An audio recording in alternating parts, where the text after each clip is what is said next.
Welcome to the EuroSteppin podcast, where we bring you real players telling you their real stories and detailing their experiences about their time in Europe.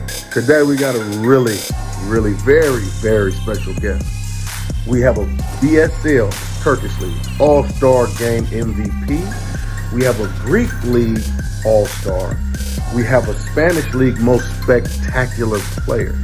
We have a Greek Cup winner, a German Cup winner, a German Bundesliga champion, a 3-time Spanish Super Cup winner, a 2-time Spanish Cup winner, a 2-time Spanish League champion. But I think the one that trumps them all, no pun intended, is a EuroLeague champion in Marcus Slaughter. Marcus Slaughter, everybody. Man, Slaughter. Euro appreciate you having me on. Champion, the highest honor in Europe. Mm-hmm. Ain't no higher than that, and this man has done it. He's done How's that feel, sir? How's that feel, sir? Man, EuroLeague champion. Nah, I feel good. Feels good. It's one of the moments you ain't gonna never forget in your life. You know, you work hard, just trying to win, and just to get to that moment and just finally achieve something like that. Especially for when you're playing in Europe, you know that's the highest there is. So when it's not too many people that can say they've won a championship like that. So I feel blessed to be able to have the opportunity. I was there 3 times. Right. Came up short twice. Right. Lost to some legends along the way, but I got one. Tell me a little bit about that game, man, because you guys kind of opened it up and blew them out a little bit in that championship game, man. So talk a little bit about how that felt throughout that game, knowing that you're here and you're finally gonna get this win. How'd that feel? We had home court advantage, kind of, because we playing in Madrid. But everybody gets their fair share of tickets and stuff like that. But it was home cooking, so we felt good. We played there, every week. For us, the challenge was that first game playing against Fenerbahce. They had a super talented team, very talented. You remember any of the guys on that roster? You have Vesely. Bogdanovic was on that team. Yeah, you had Bogdanovic. Then you had was on that team, I believe. What's up, baby Mamba? What's the shooter's name? I can't think of his name now. Then the guy who's in Minnesota right now for the Timberwolves. Small forward. James Nunley, wasn't it? No, he wasn't there. No, that was a European. Yeah. Belitza. Yeah, Belitza. Yeah. He was the MVP of EuroLeague that year. Yeah, he was. Yeah, so he was there. So they had, they had a nice team, and playing them, playing that first game against them was like, that was a matchup that it was tough for us. We pulled that out, and once we got to the finals, we had confidence going all the way into it because we had a great year, and then we had lost Olympiacos 2 years before that. So it was like we was familiar with the team, with their star players, and it went. We didn't expect it for it to be a blowout, right? But like while we was playing, though, it just felt like, man, there's nothing they can do to stop us. Like you get in that zone where it's like everything is working, and then it's just like our defense everything was clicking. All our players was doing everything we needed them to do, and then that just like towards that that fourth quarter where it wasn't even a challenge no more. It was just fun. We were just out there just we know we about to win, but we still got to play, whatever. But we blowing them out. Like it's we know it's over. So just that joy of playing and knowing you about to win.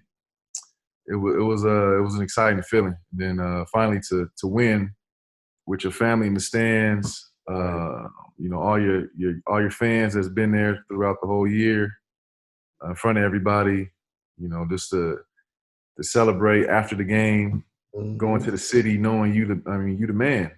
Right. You know what I mean? It's like, not to cut you off, sorry. And I gotta imagine for somebody like you, who left school early, and people may have viewed it like, oh, he left school early, but he didn't go to the league.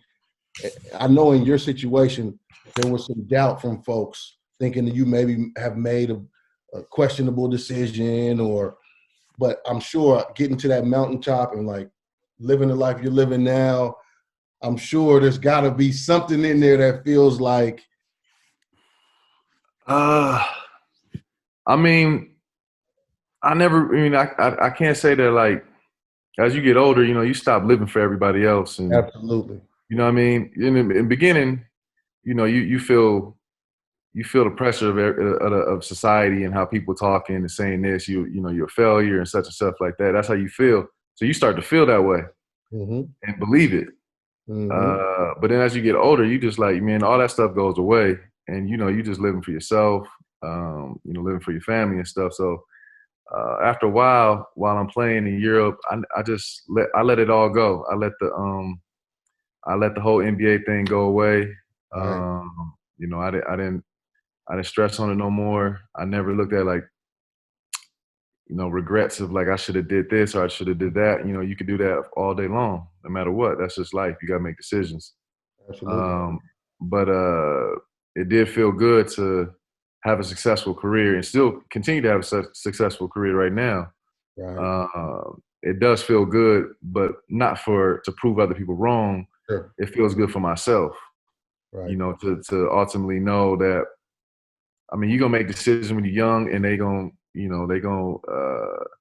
lead you in directions left and right, whatever. But ultimately, whatever decisions I made when I was young, where I am now, I'm here. So I can't say I made the wrong decisions back then, because I'm here where I am. It was all worth So yeah. So whatever, if there was good or bad decisions, I'm here right now, and I accept all those decisions I made. Right. So you mentioned something earlier I thought was really poignant. I want to kind of dive a little deeper into it. You said at some point you stopped really being overly concerned with the NBA. I remember when you left Turkey after year one in Europe, you signed with the Miami Heat, right? Yeah, man.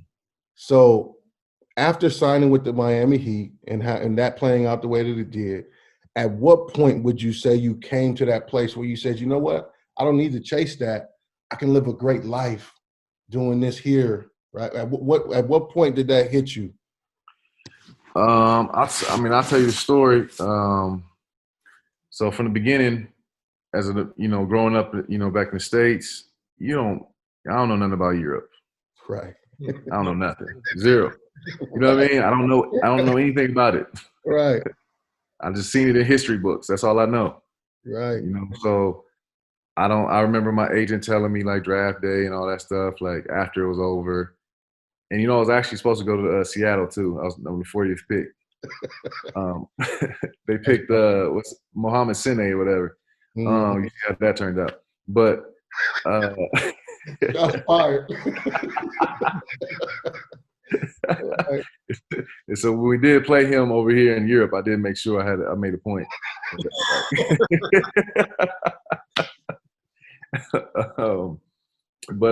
Yeah, so after it was over, my agent's like, man, you could really make some good money in Europe.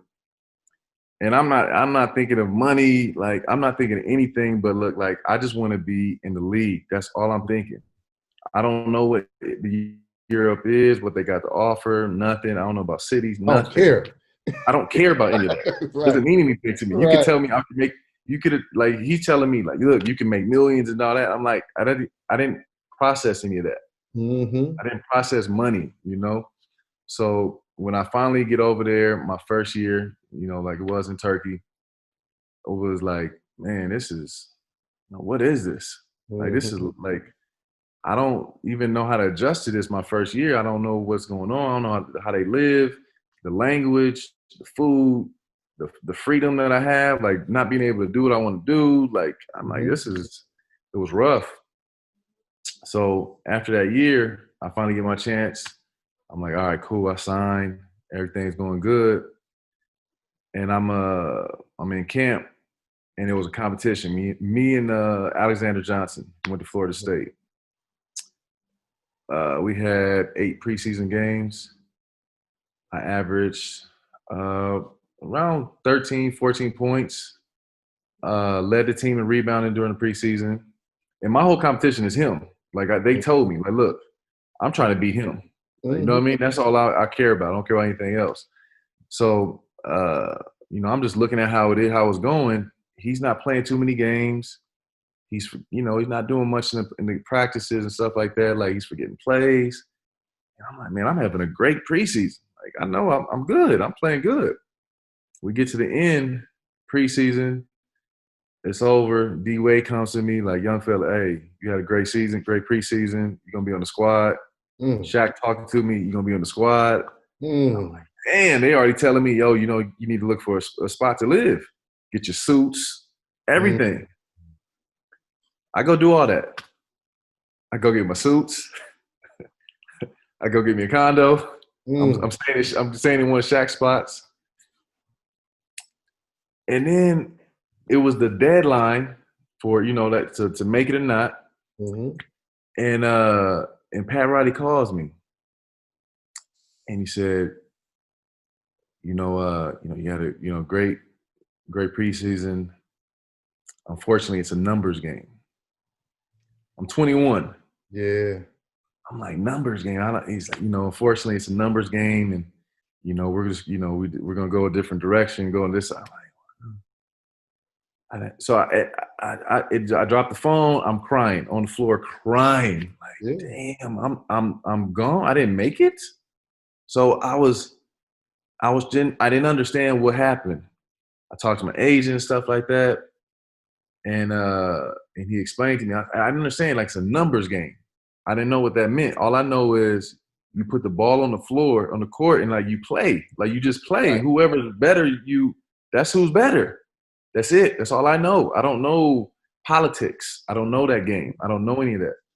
So my agent's telling me, he's like, yeah, they put a lot of money into Johnson. They gave him a lot more money than you did. I was like, what does that mean? I don't know what that means. They invested more into him than you. So he had an advantage already going into camp. Yeah. So, but I'm like, I play better than him. It's not about that. It's not about talent. It ain't about that. Ain't it? Like I didn't. So 21, I don't understand it. So then it's like, all right, that's over. Go back. I get a nice job. And I got paid. I got paid too. I tripled my money from Turkey. I tripled my money, but I didn't realize. I still wasn't thinking about money though. No, I didn't even. I didn't value what money was. Like I didn't know. Like okay, you get paid. All right. I got paid, paycheck, whatever. I'm still tripping on like I didn't make it. Yeah. So it took a few years for me to actually I had to actually let myself go, because I wasn't giving Europe a chance mentally. I was always stuck in the States in the league, like just trying to make that. So I would, go in the summer league and here and there. But then after a while, it was just like, when I found out that it wasn't about when I realized it wasn't about talent and it was a political game. I just, then I let it go and I just said, you know what, it's not, I can't, there's nothing I can do. Like I can't, it is what it is. Like I'm either in it, they want me or they don't. So I had to accept Europe, the lifestyle, and I had to accept the people, the city. And once I started accepting, man, this is it's a nice city. They got good food. There's some good spots to go out here. It ain't bad.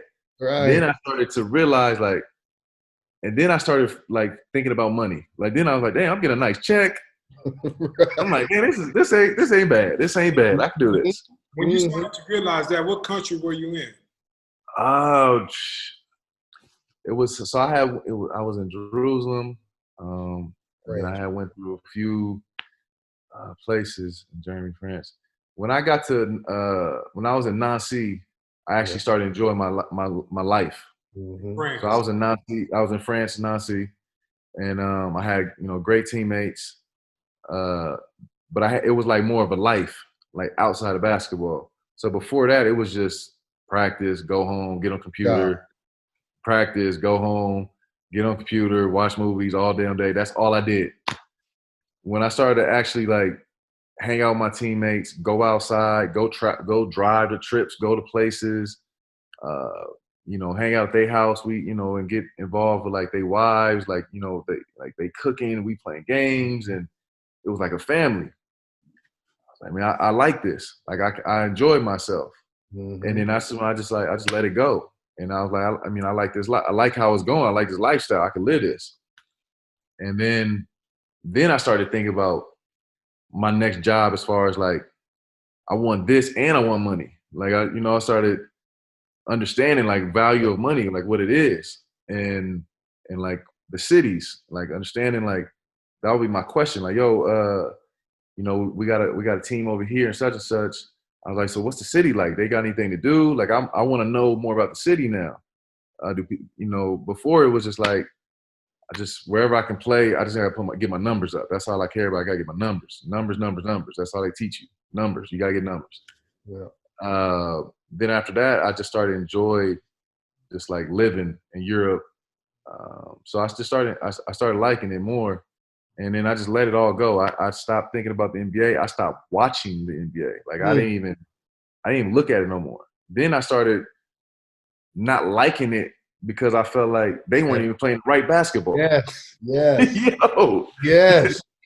I got brainwashed into like, this ain't even real. Like what they doing is not real. Like they're traveling every play. Right. All they do is travel. I don't like it. So I became like more European. I was like, damn, I'm thinking like them. Because the Europeans, they don't really, like the coaches, they don't really like the NBA like that. Like they don't like it. So they view it like or open gym or an all-star game. They look at it like it's not meaningful. They ain't playing hard. Yeah. They don't play hard. And in the beginning, I was like, man, that's the best place in the world. Like, it's this and that.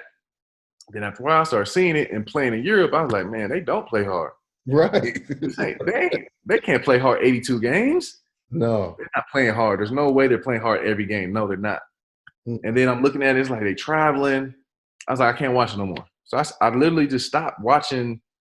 I just stopped watching NBA. Like I was done with it. Didn't watch it no more. I'm starting to watch EuroLeague basketball now. Like, you know what I mean? So my teammates is telling me like, these are the players. These are the teams. Then I started learning more like who's Real Madrid, who's Olympiacos, who's Panathinaikos, like all these teams and how historical they are. In the beginning, like my first game in Karsheka, we played Fenerbahce. I don't know who they are. I don't know who's on their team. I don't know anything about none of them. All I know is I had 20 and 10. The first game. Mm-hmm. And everyone looking at me, we lost.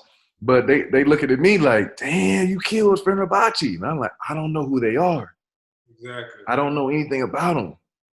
And it was like that ignorance of like, I wouldn't say ignorance, but just not knowing who they were and not caring it was like a blessing and a gift. And you wish you had it forever. It gave you a comfort. Man, once you just going to hoop.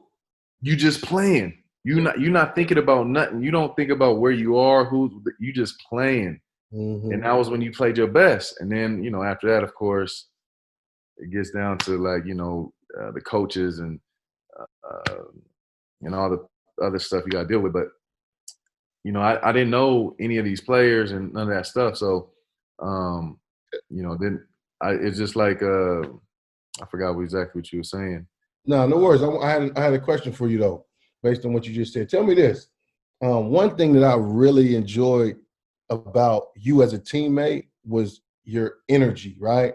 So after the game, one of the things you would always do, we talked offline earlier about your daughter running around arenas, and that was something that you did, really, you know what I mean?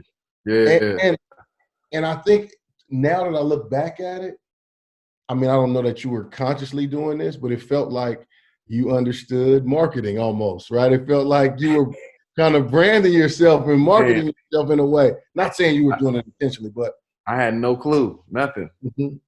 I didn't know. It was basically just energy from the crowd. Like it was a college atmosphere, and you know, you remember like how the people were. They was like they loved you, like they was. So I'm like, because like in college it was the same for me. Like I'm going to volleyball games, baseball games, soccer. I'm going everywhere. I try to enjoy the whole experience. So in Turkey, I did the same thing. I'm like, yo, let's go to volleyball game. I don't really care about it. I just want to go, like just support. And then you know, we used to go to the game. So it was just like the energy that the city gave and the fans. I just gave it back. And you know, now I look back at it now. I'm looking at YouTube and people sending me stuff and looking. I'm like, damn, that was me. So people still look at me. They be like, yo, that you remember da da da? And I was like, this is you. And I was like, damn, that was me. I don't even like, cause I don't feel it no more. Like I'm like, man, I'm old. I can't do it. I don't got all that energy and stuff. You might not remember this story, but I know the first time that I remember playing against you, but of course we didn't talk. You know how it is in Europe, especially when you first come over, when you don't know the other people. Yeah. What's up? And you keep moving. But it was All-Star weekend, and you played an All-Star game. So I remember that was a well-known club at the time called Rhythm in Istanbul. Yeah, I remember that. That. I didn't know you like that. But I see you in the club. I could tell then that you didn't know what to expect in Rhythm. Zero. You walked in there with a sports blazer on. Hey, he actually MS on the blazer. Yeah. But once you got in there, I could tell that you're like, oh, this is louder than what I thought it was. You King beefing in there, everything in Rhythm. But no, I mean, I'm just saying, I was like, yeah, this dude energized. He didn't know what he was finna step into. I actually remember that night though. Yeah, I remember that night. Everybody was there, all the basketball girls and stuff. Everybody was there. Everybody was there. And it was like, oh, it was crazy. Like you can't even move, you can't breathe in there. But it was like, damn, they playing everything back home, like the music. So it was like my first time out. So it's like, damn, I didn't really think they played the same music and stuff. And you know, all the Americans is in there at the same time. It was you know, it was what I definitely didn't expect it. But it was, you know, once I started hearing music and stuff like that, it was like, shoot, I'm good. I just need some music. So Dave actually mentioned, and this is a good segue. Dave actually mentioned that it was the All-Star weekend. That was your rookie year, correct? Yeah.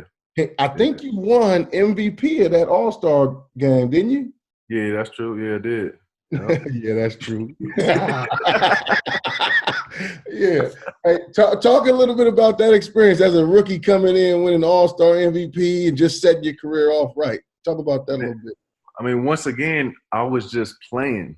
I was just playing and having fun playing the game.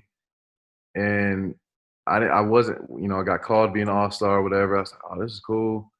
You know, then they flashed out there to Istanbul and all that. And, you know, it was a good time.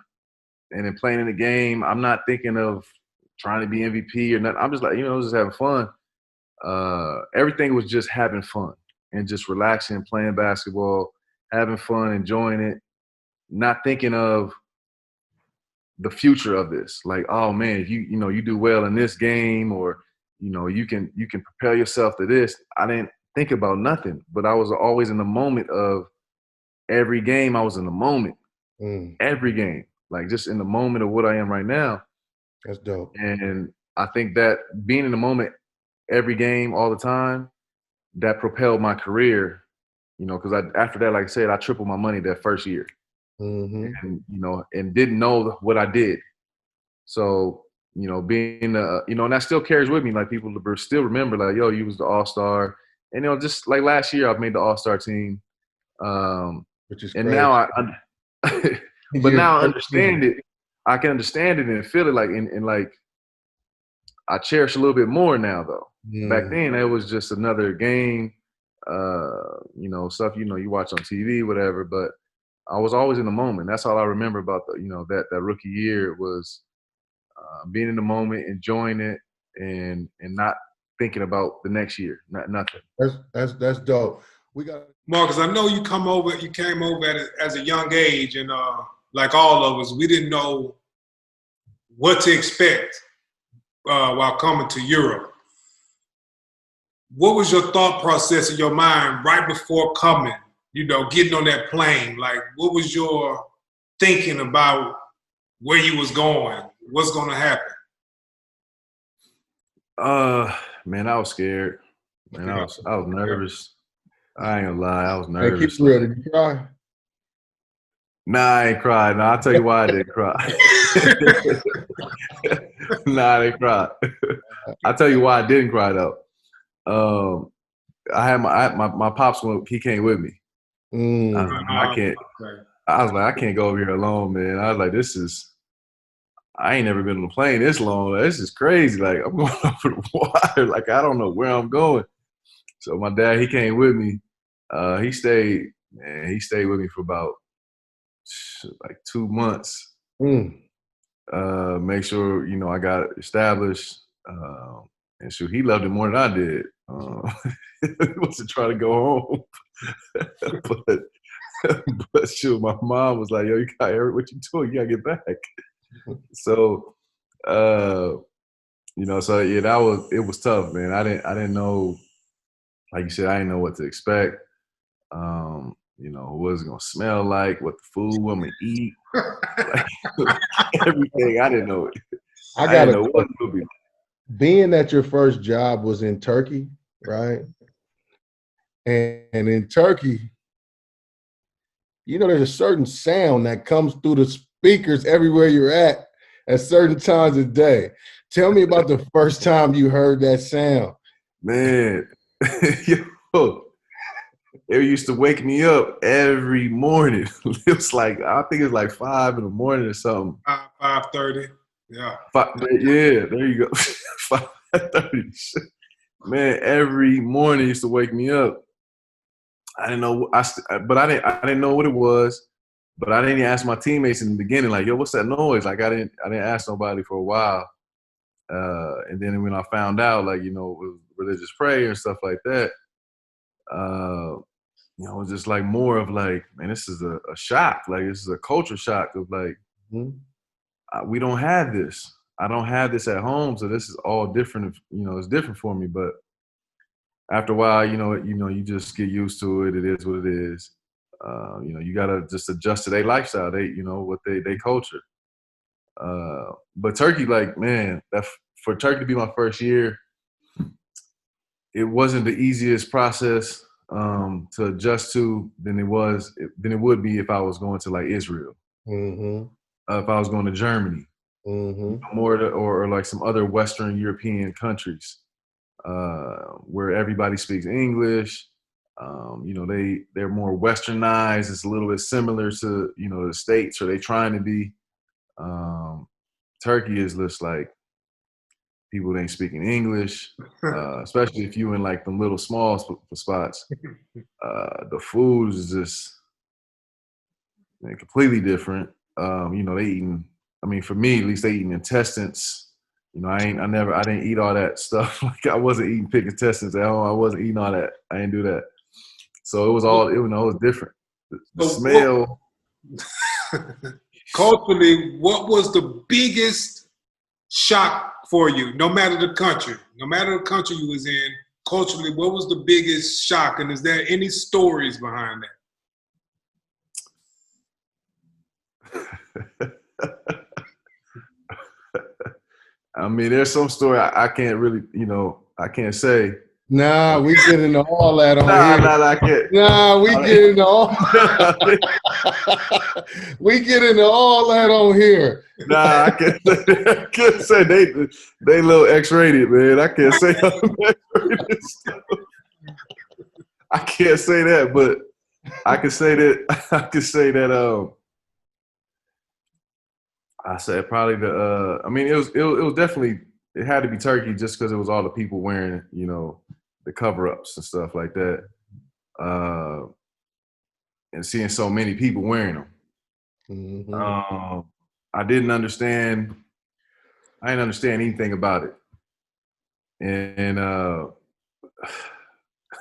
remember it was a when you look at them, like the people wearing the stuff, you just thinking like, they hot. Like, what are they wearing underneath? Are they not wearing anything? Like, what they wear? Like all these different things. It's hot. And I didn't understand it. But then, as I started, like, I actually met a few of those people, like the people that used to wear them, Mm-hmm. and they were regular people. Like, right. So they was just, like I'm trying to say the story without saying the story, like, cause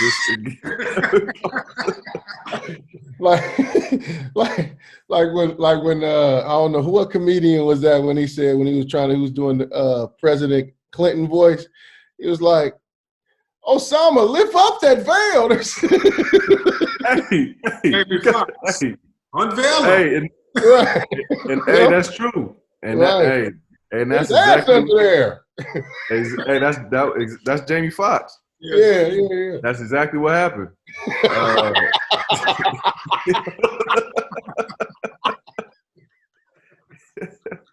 I didn't know, but they was regular underneath. They was regular. They was regular people. So that was that was experience like that I won't forget because it was crazy. Just like the whole idea of it, like cover up and stuff. But that for me, that was definitely one that sticks in the brain. Like I always wonder like what they wear, like what's underneath it. Like I always wonder. We can fast forward to some of your more current stories, but there's one that I just gotta get to from that I remember from the time we were together. So one time, he decides that it's a female that he's cool with. He's about to be kicking it with or whatever that he's been talking to or whatever. American. He's like, yo, we're gonna go to. I think we went to Istanbul. He's like, yo, we're gonna go to Istanbul and we're gonna kick it with these females. So I go with him. I think it was Istanbul. I'm not sure. But we go wherever it was, and when we get there, the female he's supposed to be kicking it with is the wife of my ex-teammate from the year before. I'm like, he don't remember this. In this show we name names, so I could just say it if you want me to just say it. So Stacey Lovelace.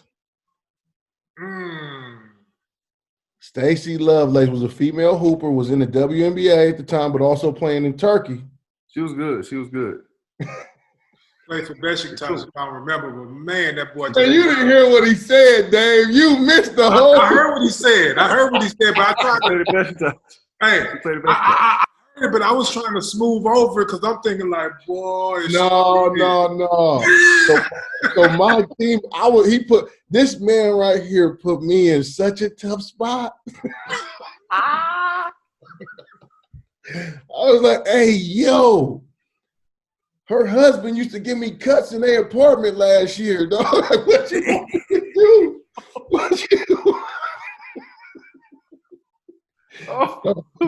But yeah, we ain't got to go too far into that. Let's. Oh man, nah, she was good. She can hoop for real. Yeah, I mean, shoot. When you over there, like you over here, you trying to get connected with anything close to home. So I mean, if it's food, it's it's music, whatever it is, it's women, like anything that's American. Oh, bet. I just want to talk to you. You American? I want to talk to you. It's right.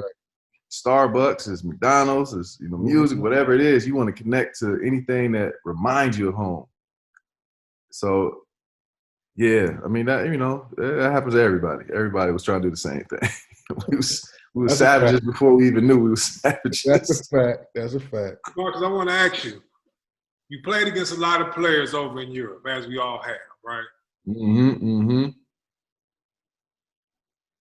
Which player can you say had your number? The one you couldn't do nothing with, gave you buckets, couldn't stop him. Everyone had that player that, like, damn, this motherfucker killed me tonight. Yeah. For me, it was Paul Davis. It was Paul Davis. He played he was in Kipke. Yep. Big white boy played at Michigan State? Yeah, went to Michigan State. Yep, got you. Big dude. But he could shoot. He could shoot a 17-footer. He was heavy. And it was like, I mean, he killed me. It's nothing I could really do. I couldn't, because normally it was like, all right, like if I'm playing against somebody, whatever, the most they really gonna do, honestly, they might get 3 baskets the whole game. And that's like a lot. Like if they get 3 on me, that's like, I take it personally. Damn, he scored 3 times on me throughout the whole game. That's a lot. Paul might have scored like 8. 9. So that's just 16 to 18 points right there. But on me though, on me.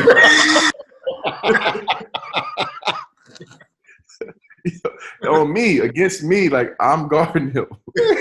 Like, coach, get me out of here. And I was too prideful to be like, yo, help. Like, help. Yeah. But I needed it. I was like, yo, I didn't know what I could do. Because he was busting he was giving it to me. Like, it was nothing. Because he was big, he was strong, he could shoot. It wasn't like he can get around me, but he was like, crafty. He could back me down. But then he could, not that he get all the way to the basket, but he could shoot it. So he would get to the basket, he would 2-3 dribbles, and then he could fade away, hook shot, face up, pull up. I was like, damn, I don't really know exactly what I can do. And so no one helped me because they always looked at me as the defensive stopper. They're like, what? You don't need help. What you need help for? I need help. Tonight I need some help. Hey, where's the dig? Somebody dig. Exactly. I'm like, yo, it's 3 dribbles. Like, it's got to be a dig somewhere. 3 dribbles. What y'all go? Right. I'm just putting my hands up like, and he just, I'm like, damn. So he was the one I remember. It was at Kempke too. I remember I was like, yeah, he got me. He got me. But he wasn't like anywhere against everyone else, or he didn't really have a big career in Europe like that, but he was good though. He was a solid player. He was a solid player, I remember. Yeah, he was a solid player though. He was one that he got my number. You played in a lot of countries over here. Which would you say your favorite country that you played in, and why? By far, it's Spain. Yeah, I love it. I love Spain. Yeah. Yeah, by far. That's easy. Yeah, by far. Yeah. One, I mean, I love the language, Spanish. Love the food. Just the whole look of Spain, how it looks, the lifestyle. I remember my first year playing, I was invited playing in Spain. And when me and my teammates, we went out, and it was like 5 a.m, and I'm leaving. And it was like two levels of the club. So we at the top. And so when I'm leaving to go out, I looked like down at the bottom area, and it was, like I said, 5 a.m. And I mean, it was like 70-year-olds, women and men, like just dancing, like at 70. With like crutches and canes, 5 a.m. I mean, old. I'm like, damn, yo, they still out. So I'm asking my teammates, and they're like, yo, everyone just want to go out. Like they enjoy their lives. Like they really enjoy themselves. You know, they don't want to sit in the house at all. They want to be outside all the time. You know, sitting on the corner, they drinking their coffee. You know, it's just like a vibrant city. Like, the vibrant country. You know, then it's just and then also what adds to that was where I played. Playing in Valladolid, you know, it was a good city, but more playing in Madrid, feeling that love, like being in Madrid was like, you know, that's the capital. You know, it was like New York City, so it's busy all the time. Madrid, a beautiful city. It's a beautiful city, beautiful city. You know, so it's like I said, it's like New York. It's busy. It's everything you need to do. You could do it. The food, what you need to get, shopping, and then being on that team, you know, elevate everything to where it's like you became you know, an icon of people. You became a celebrity people. You know, you was famous in the city, so, or just shooting the country. So just walking around the streets and feeling the love from all the people all the time made that experience like just more enjoyable. So I like, man, hands down, that was like the best place I've been. Yeah, I tell people all the time, if I got to move to another city, I'm moving to Barcelona. Barcelona, is definitely one of the best cities in Spain. One for me because you know, they got the ocean right there. You got the beaches right there. City life right next to it. It's all in one. Yeah, you got the casino. The casino's right there on the water. All the great food. You know, great hotels. I mean, it's a tourist spot, so you know you're gonna get a lot of, you know, Americans and all different people. So yeah, Barcelona is definitely one of the best cities. So Madrid is definitely, that was the best city in Spain. Was you know, that's definitely the best place I've been. As far as playing. Yeah. Right. Mm-hmm. What are some of the coaches that you dealt with that you would say, you know what? If I got a young dude coming up behind me, I ain't sending him to there. He's still playing, so he don't want to answer this one, Dave, but I got it. Oh, man. Now I've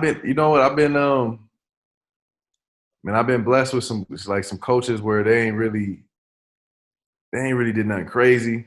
Like they ain't, you know, but I've heard a lot of stories, and there's one coach that I always try to avoid. Well, there's two now, but there was one coach that I try to avoid. You know, he was a Serbian. Mm-hmm. And where did he just leave? Where did he just leave? He just. I'll be honest. You do not want the Serbian coaches. Their culture is they'll run you to the ground. Kill you. Yeah, they'll absolutely. They'll run you to the ground. Right. And don't feel nothing about it. So Marcus, I'm sorry. I gotta stop you here. So on this podcast, we name names.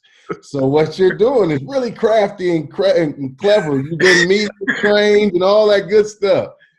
But I'm asking you, that Serbian coach you're referring to, did he just leave a spot that he had been in for several years? And what is his name? I'm not good with names because I don't know. Because they're European. I don't know how to say their names. Okay. Not really. Does it start with a sa and end with a sh? That's his first name? I mean, there's like a Sasha. That was one coach. And his last name ends with an itch? All and it starts with the O Brada? No, not him. No, okay. Oh, you talking about Obranovich? Yeah, are you talking about him? No. He's a good coach, but I ain't never. No, not him. Not him. It's he was most famously he was a coach of Victoria in Spain, Tau, when they won some titles. So he was there. Last year, I think he was just. And where's he at right now? He's in Spain, some small team. And what'd you say his name was again? Dang, I can't say them names, man. I'm just not good at the names. I don't know how you say them because you know they got the European. I always messed up names. European, you mean like that place you've been the last 14 years? But I still can't.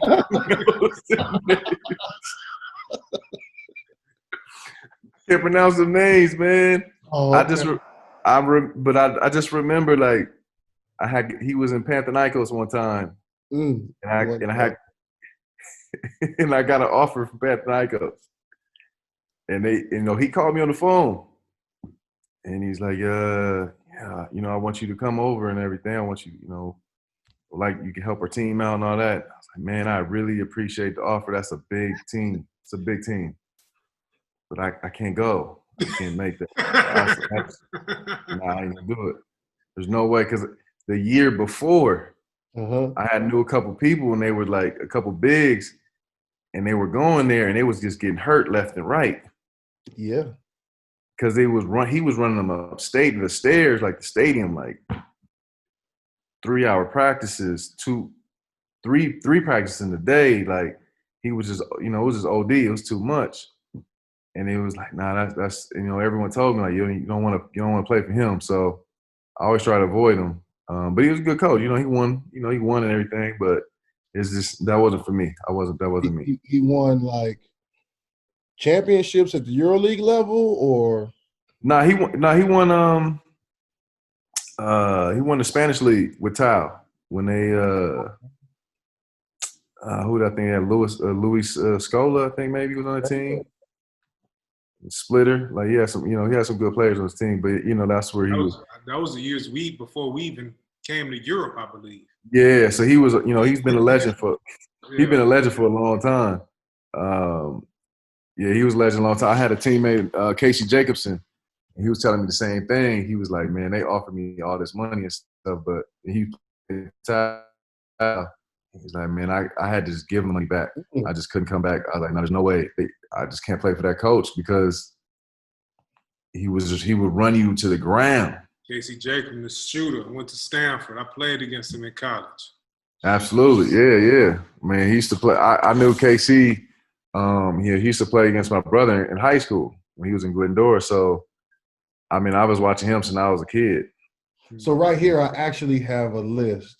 Oh, you got names? All their head coaches. So when I get to the guy, just say, yes, that's him. How about that?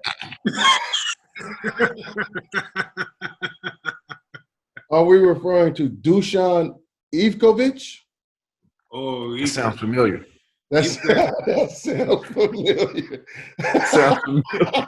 Hey, but he don't even coach right now, though. He retired after Ephes. He was at Ephes a couple of years ago and retired. Mm-hmm. Are you talking about is that the old man? The old man, he wear glasses. The short one. He was at Olympiacos. No, not that one. Yeah. It's another one. Keep going. That's another one.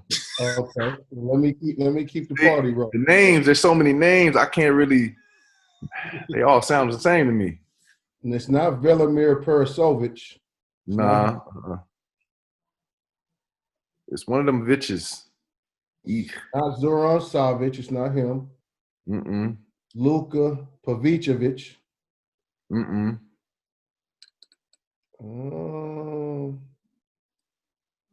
That's not. I can't even say that name. That's probably him. Bozidar Malkovich. It's Malkovich. Nah, that ain't him. It sounds like Ivanovic. It's something like that. Dushko is his name. Dushko. His last name, but I know. I heard of that. He had the gray hair ponytail. Yeah. I know exactly who you're talking about. Dushko. I don't know his last name. It was something like that. I thought it was like Ivanovic. Dushko. It is Ivanovic. I got him. Dushko Ivanovic. That's him. Yeah, that's him.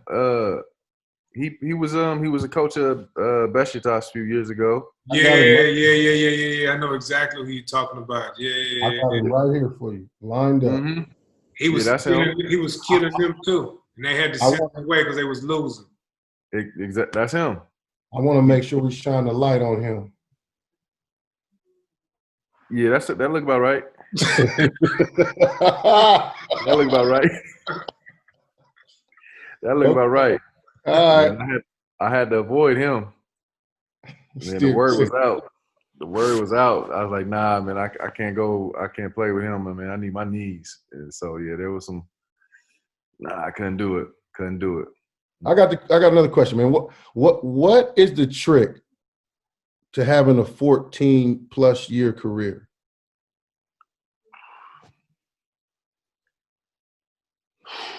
Come out of school early and start young. Man, a lot goes into it, man. Like I told you, I didn't think there was politics in the game, but there's politics everywhere, and I had to learn how to play a couple of the games out here.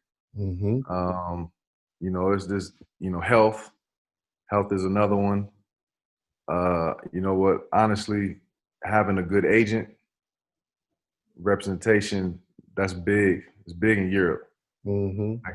I could take your career to another level. And I was fortunate because,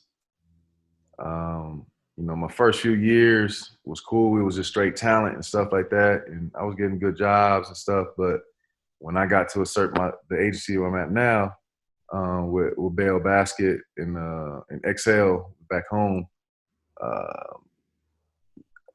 it just took me to another level to where it's like the conversations were different. So he can get me into different places because he was representing coaches now. Mm-hmm. So it's different when you got a reach. Your agency has a reach to different teams, and he's tied with everybody. So his reach is long in Europe. Huh? In Europe, his reach is real long. Yeah, it definitely is. It definitely is. So I think your health was important. I've been healthy for majority of my career. I've had one injury I tore my meniscus, and I was out like 2 months. But other than that, I've been healthy. You gotta at some point. The love of the game is hard to really continue to have it. Mm-hmm. Being over here, it does get tough. It wears on you. You definitely got to be mentally strong. Because mentally weak, you ain't gonna make it. Mm-hmm. You're not gonna make it. Expectations. If you think it's gonna be all glamorous and it's gonna be 4 seasons and stuff like that, every trip, and you're gonna have direct flights everywhere. If you can't handle all that, different gyms and playing conditions, it gets rough. It ain't, it is. You might make money, but it's still rough. Those buses, long bus trips. Yeah, man, that was a tough one for me. Where I didn't want to play in France no more because of the long bus trips. We did a 12-hour bus trip one time. Yeah. I said, nah, man, I can't do this, man. We can just fly. Like, it's 12 hours on the bus. Like, nah, sometimes we was doing bus trips on the same day, like for a few hours, and then get off the bus and just go play. It's like, wait, what are we doing? You expect us to win? Yeah. They needed to save a few dollars on that hotel fee. Hey, Europe it's a different game, man. It's different.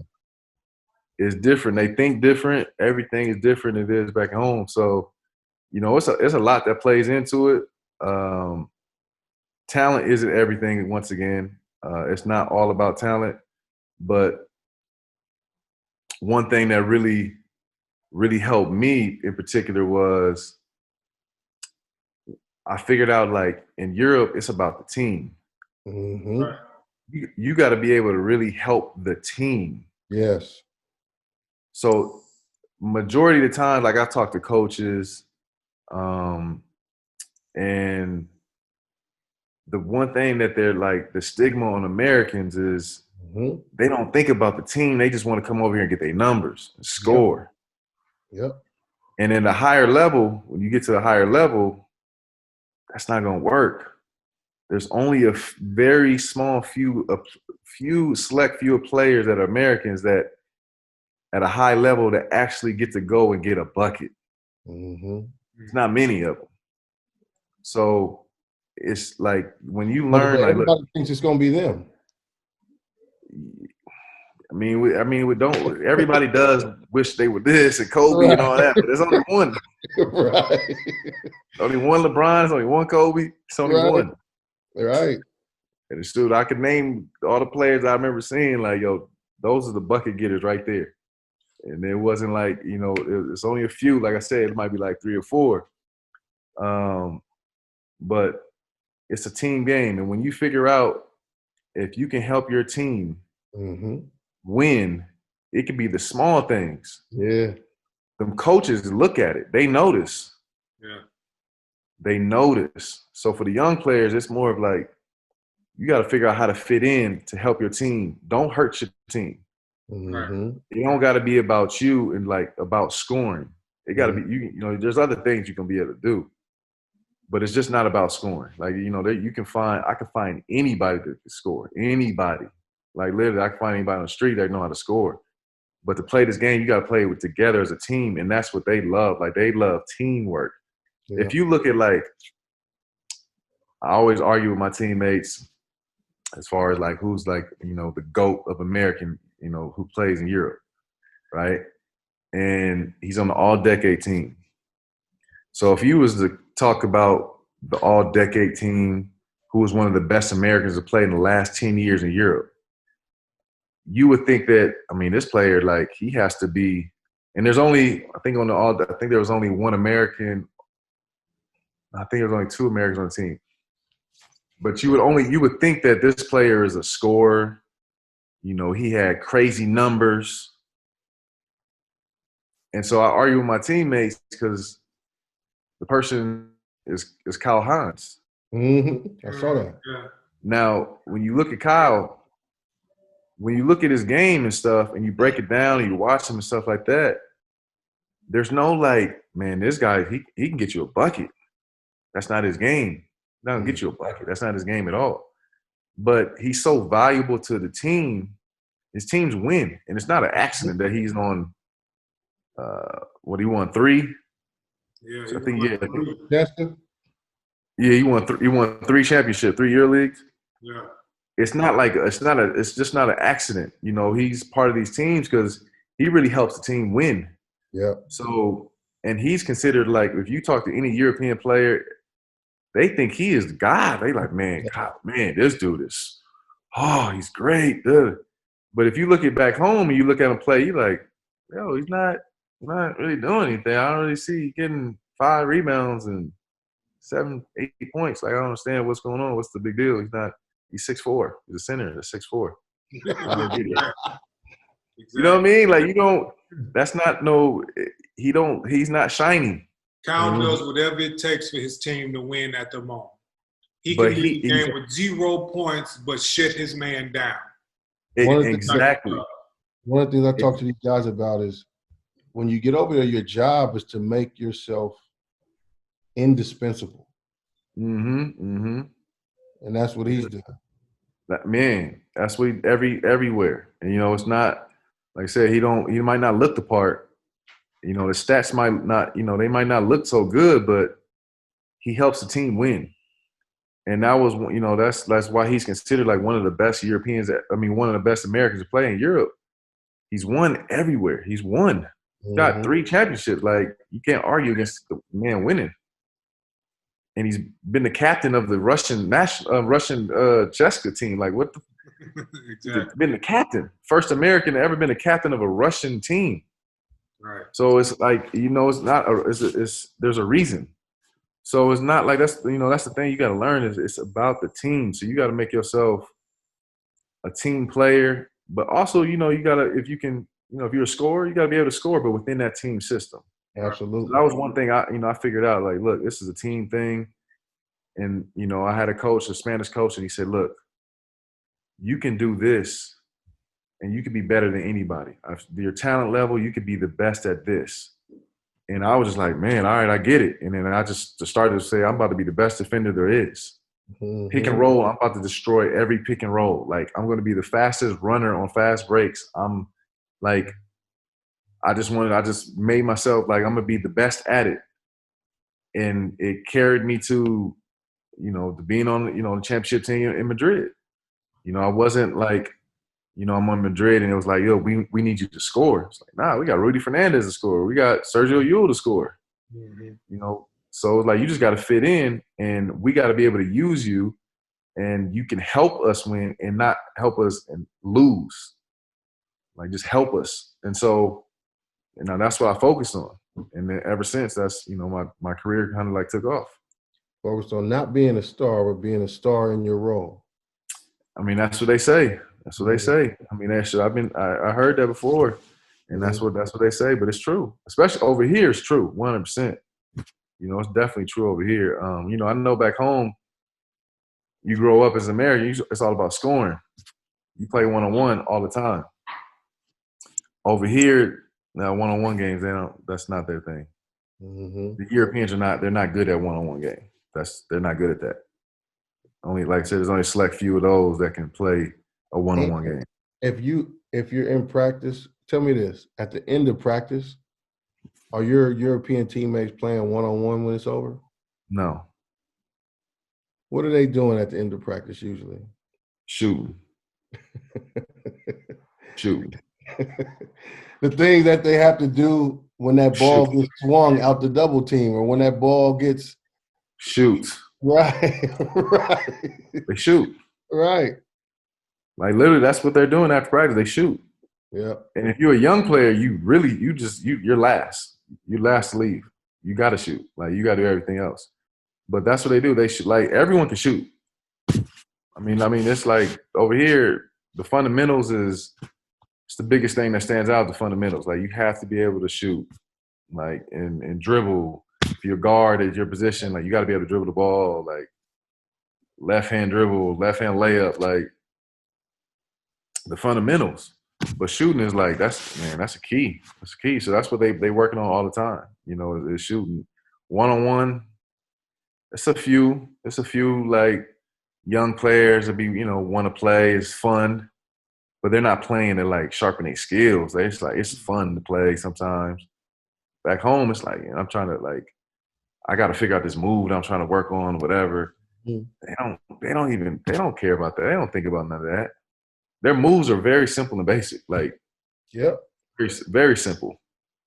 So me guarding them, that's why I always, like, it was never a tough time. Like, man, these dudes, they, like, how they looked at these players and how big names they was. To me, I'm guarding them like, they don't got no moves though.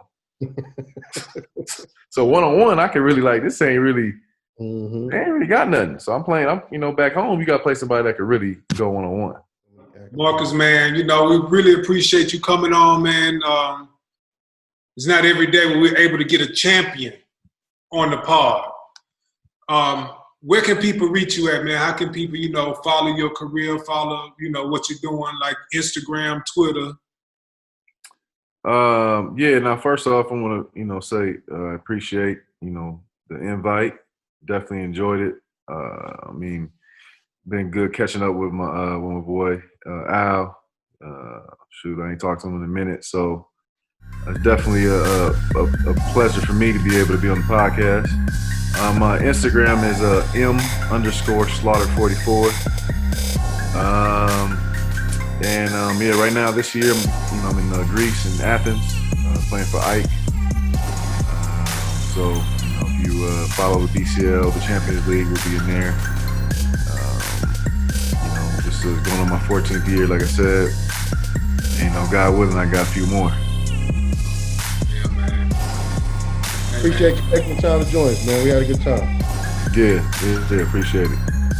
Thank everyone for tuning in to the EuroSteppin podcast. Follow us on everything: YouTube, Facebook, Twitter, Instagram.